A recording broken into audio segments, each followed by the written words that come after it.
Интеркултура, интеркултура. Добре дојдовте во уште едно издание на шорткастот Интеркултура. Јас сум Роберт Алагјозовски, а мој денешен соговорник е Јана Михаилова, граѓански активист за правата на влашката заедница. Јана, неодамна имавте промоција на книга за културата и обичаите на власите. На каков одек најде промоцијата? Има ли интерес за влашката култура? Најпрвен добар ден и поздрав до сите гледачи и се надевам дека во овие наредни неколку минути ќе можеме накратко да ја презентираме ситуацијата во која се наоѓа влашката заедница во врска со основните човекови права. Помнавте дека неодамна објавив една книга Панорама на влашките обичаи и ритуали. Таа книга беше финансирана од Министерството за култура и туризам. Ја напишавме заедно со мојата пријателка Марија Николова и организиравме 3 промоции во 3 града, затоа што сметавме дека во градовите каде што има поголема концентрација на власи, било добро да ја презентираме таа книга, каде што на едно место се собрани голем број на обичаи кои власите ги правеле за време на празниците, но и ритуали кои ги правеле во текот на животот, за назначајните моменти во животот на секој човек, за раѓањето, во текот на растот, за време на мажачке и женење и во текот на погребната церемонија, значи кои ритуали се правеле во тие периоди. Во последно време можам да кажам дека во Македонија е се помал интересот на влашката заедница за активирање, за вклучување во активностите поврзани со остварување на основните човекови права. Има многу мал број на здруженија за разлика од порано кога имаше 22 влашки здруженија, сега се активни околу 5-6. Меѓутоа тоа што ме радува и во разговорот заедно со Марија што констатиравме е дека на овие 3 промоции во Скопје, Битола и Штип можевме да забележиме дека постои голем интерес кај влашката популација да се активираат, да се инволвираат во овие активности, да допринесат за подобрување на ситуацијата на влашката заедница во поглед на сочувување на влашкиот јазик, културата, традицијата, обичаите и се она што е специфично за влашката заедница. Тоа особено го почувствувавме во Штип, место каде што навистина има голема концентрација на власи, меѓутоа подолго време нема ниту едно активно здружение. Кога отидовме таму на промоцијата, после завршувањето, значи голем дел од публиката ни придоа, сакаат сами да се инволвираат и во активностите и во некои од здруженијата, така што нашата констатација е дека само треба некој малку поинтензивно да поработи на тој план и мислам дека влашката заедница е расположена да поработи многу повеќе со многу поголем број на активности со цел остварување на основните човекови права, тоа што на секој човек му припаѓа. Дали во публиката забележавте и припадници на други култури и заедници? Каква е нивната реакција на книгата? За властите често може да се слушне дека тоа се лојални граѓани на државата, дека се инкорпорирани, инволвирани во секоја пора на општественото живење. Властите се познати како и полиглоти и космополити, така што кај влашката заедница од секогаш постоело расположение за соработка со сите немнозински заедници и со сите граѓани кои живеат во Македонија. Неодамна ние формиравме еден форум на немнозинските заедници под 20%, каде што членуваат невладини организации од српската, ромската, бошњачката, турската и влашката заедница.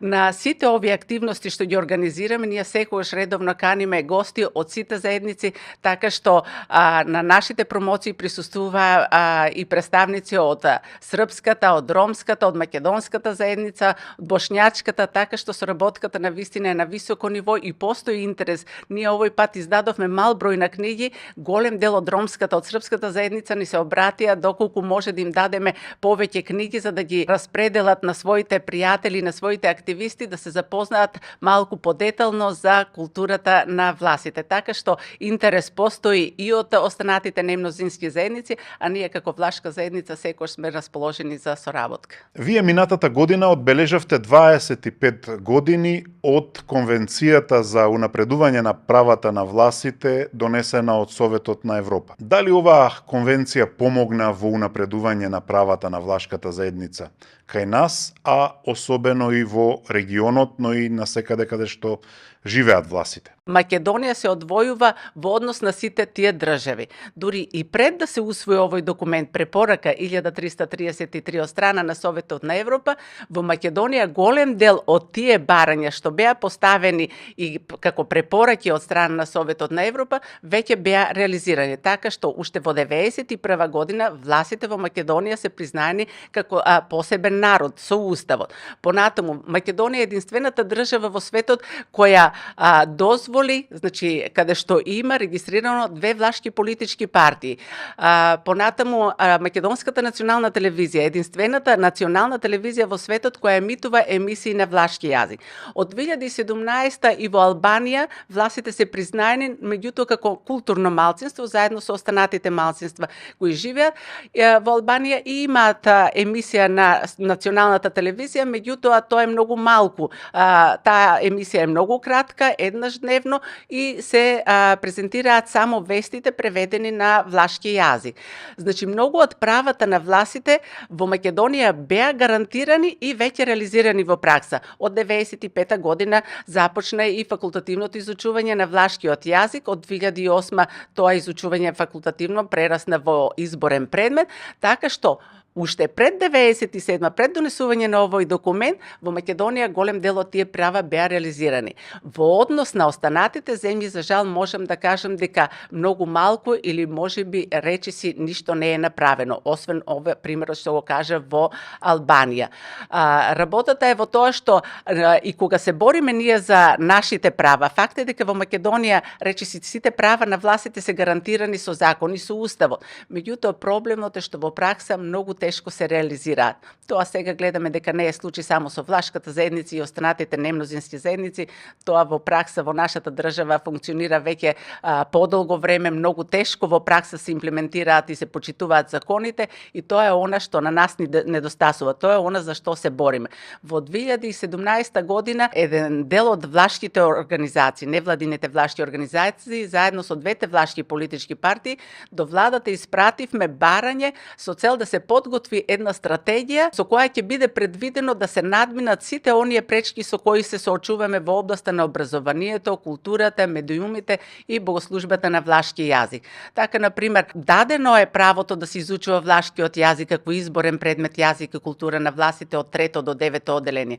Меѓутоа, за таа настава досега се испечатени од страна на Министерството за образование само учебници од 3 до 9 одделение. Значи, овде на нас ни недостасуваат и друг наставен материјал, дидактички материјал, нови наставни програми, обуки за наставниците, затоа што факт е дека не постои лекторат или катедра за изучување на влашкиот јазик на факултетите. Во 2012 година ние направивме напор да се воведе изборен предмет јазик и култура на властите на филолошкиот факултет.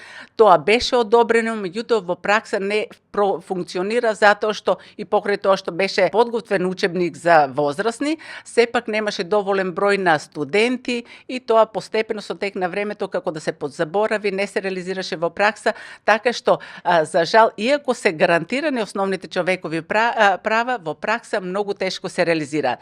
Таков е случајот и со медиумите. Ние имаме емисија на редакција за емисиите на влашки јазик на македонската телевизија. Сега од 20 година се емитуваат на 4-тиот програмски сервис и порано имавме 3 емисии неделно со 3 новинари, сега имаме 21 емисија неделно со 3 новинари. Факт е дека овде да не спомнам дека проблем имаме и со техничкиот персонал, со камера, со студија, со режисери.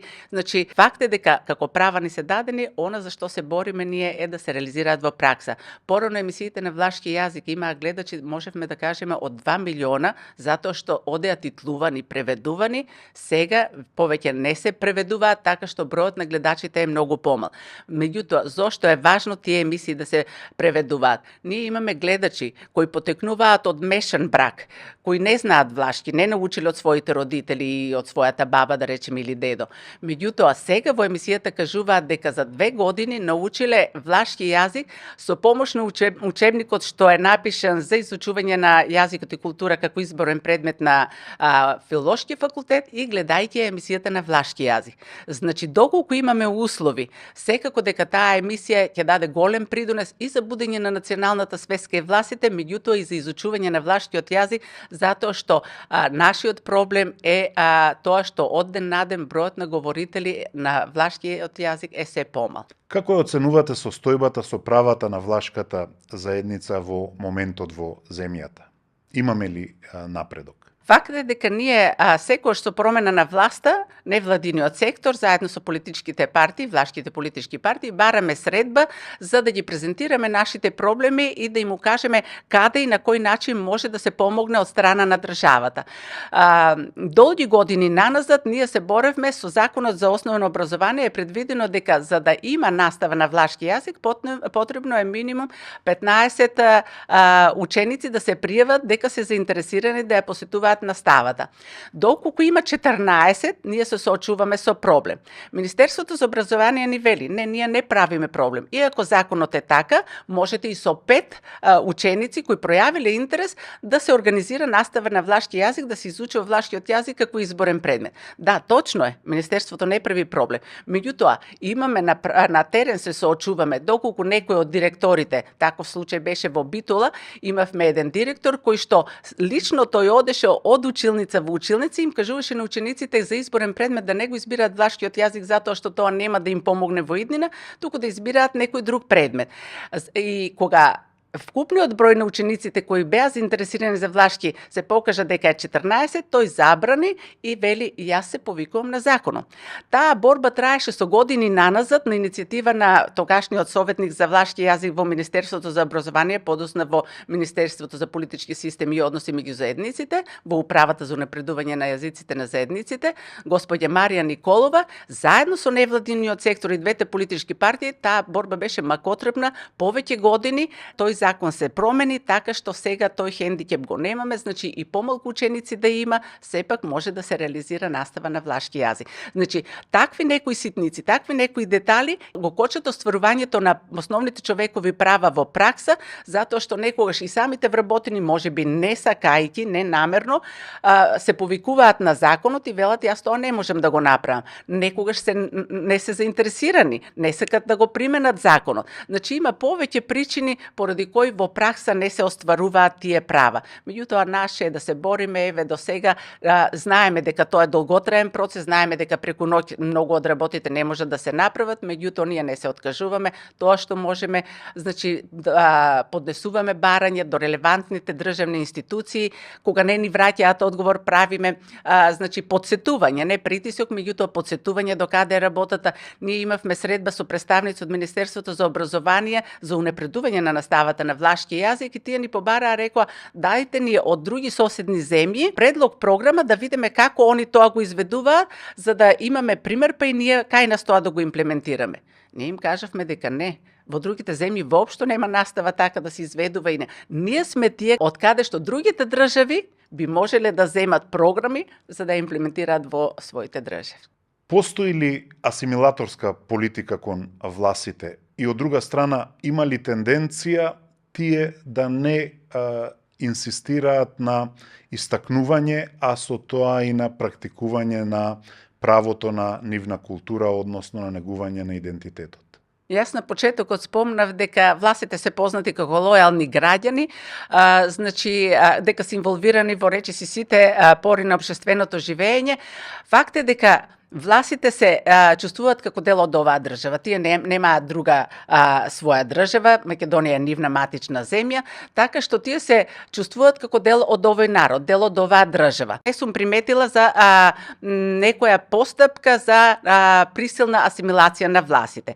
Меѓутоа, тие толку се инволвирани во секојдневното општествено живење, што понекогаш и од самите власти може да слушнеме дека па ние сме едно. Затоа и вкупниот број на пописот во 2021 година се намали во однос на претходниот попис, затоа што кога ќе се видам јас поради карактерот на мојата работа, во мои контакти со многу власти, во последно време забележувам дека постои тенденција каде што тие со гордост кажуваат дека имаат влашко потекло. Меѓутоа на пописот се изјаснуваат како македонци затоа што велат па ние сме едно. Разликата е само во јазикот. Генерално и ние сме православни, како и македонците, многу од обичаите за празниците ни се слични и били исти, така што кај власите мислам дека тоа е причината зошто тие се изјаснуваат како македонци. Ви благодарам за гостувањето. Благодарам за поканата. Intercultura, intercultura, intercultura, intercultura.